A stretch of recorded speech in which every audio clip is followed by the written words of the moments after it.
Okay, paano daw magdagdag ng 0 sa unahan ng number? Like, listahan ng mga cellphone number. 099.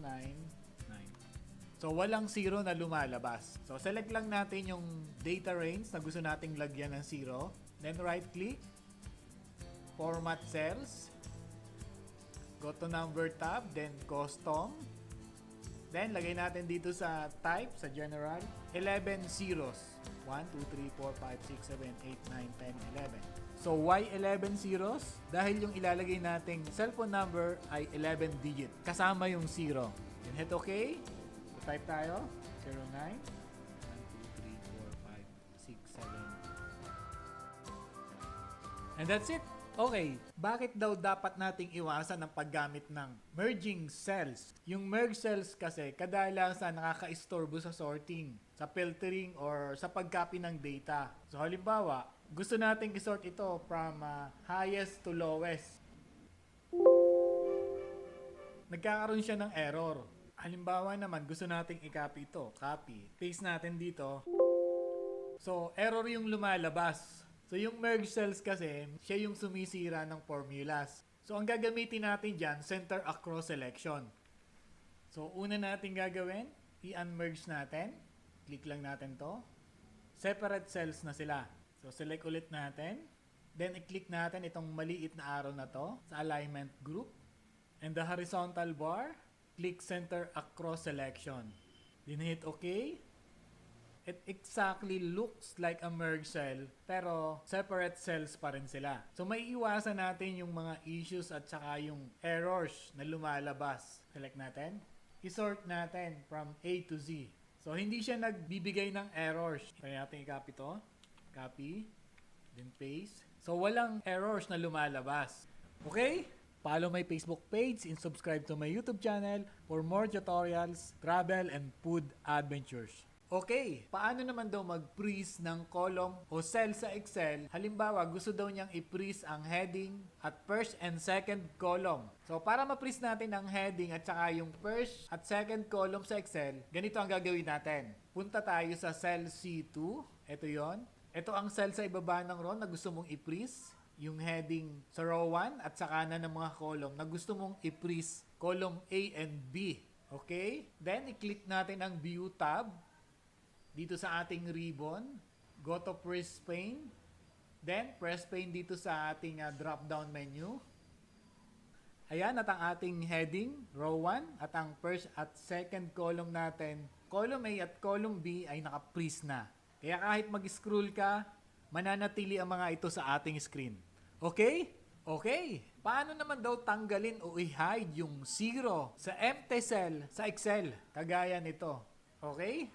So, punta lang tayo sa File menu. Then, go to Option. Go to Advanced tab.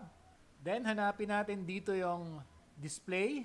So, dito tayo sa Display option for this worksheet. Since nasa Sheet 1 tayo at yun ang gusto nating i-hide ang 0. So, uncheck lang natin itong Show a 0 in a cell that have 0 value. Click. Then, hit OK. Wala na yung mga 0 sa ating empty cells. And that's it. Okay. Paano naman daw lagyan ng period ang number automatically kagaya nito? So, ang gawin natin, select lang natin yung numbers. Then, Ctrl plus 1 sa ating keyboard.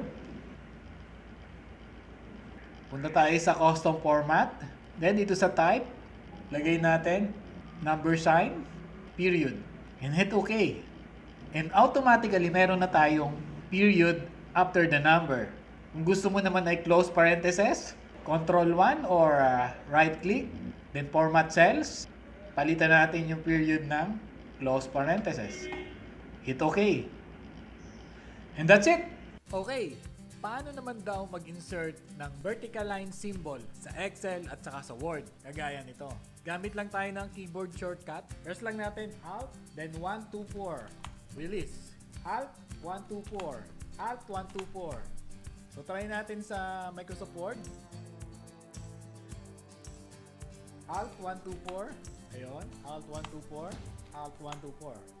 And that's it. Okay. Paano naman daw palitan ang unit ng height at width ng mga pictures or images sa Excel?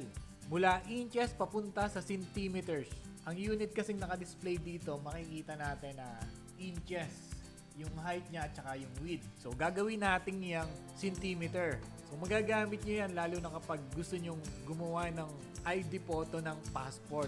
Ang sukat kasi ng passport photo ay 3.5 cm by 4.5 cm.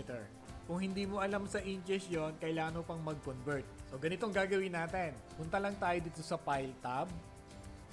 Then, go to Option, nasa may bandang ibaba. Dito sa Option, punta tayo sa Advance. Then dito sa Advance, baba tayo, go to Display. So hanapin natin yung ruler units.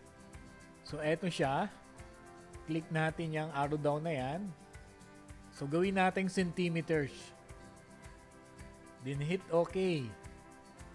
At makikita na natin dito sa height at saka sa width na centimeter na yung unit na nakalagay. Applicable din yan sa Microsoft Word. Same process. And that's it. Okay. Paano mo naman daw ilak ang specific cells sa Excel without locking the entire sheet?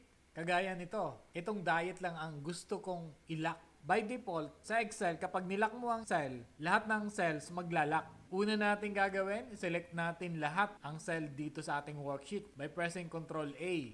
Then, right-click tayo. Punta tayo sa Format Cells. Go to Protection tab. Then uncheck natin yung lock. Then hit OK. Next natin gagawin, select natin yung cell na gusto nating i-lock. Then right click. Format Cells. Go to Protection tab. Then tick natin yung lock. Then hit OK. Para ma-enforce natin yung pag-lock ng ating cell, kailangan nating i-protect yung ating worksheet. Go to Review tab. Then click Protect Sheet. For more protection, pwede mong lagyan niya ng password pero kahit hindi na. Or pili ka lang dito ng gusto mong protection option. Then hit OK. Try natin burahin to. So nakalock na siya. Hindi natin magalaw. Tingnan natin itong itaas. So nagagalaw natin yung ibang cell. Pero ito, nakalock na siya. To unprotect, click mo lang yung unprotect button. And that's it. Paano naman daw gawing peso ang default ng currency symbol dito sa Excel kagaya nito? Ang naka-default kasi dito ay dollar. At ang peso symbol natin ay hindi PHP, kundi letter P na may dalawang guhit. So, ang una natin gagawin, punta tayo dito sa search bar ng ating Windows. Then type natin, Control Panel. Click. Dito sa ating Control Panel, hanapin natin yung region. Papalitan natin kung saan tayo naroon. Go to Format. Then, hanapin natin yung Filipino. Filipino. Click. Then, hit OK. Then, balik tayo sa Excel. Dito sa ating number, click natin yung drop-down arrow na yan. At makikita natin yung peso symbol. So, click natin yan. So, at makikita natin dito sa currency symbol, ang naka-default na niya ay peso sign. Highlight natin yung cell na gusto nating lagyan ng peso sign. Then click. And that's it! Follow my Facebook page and subscribe to my YouTube channel for more tutorials, travel, and food adventures.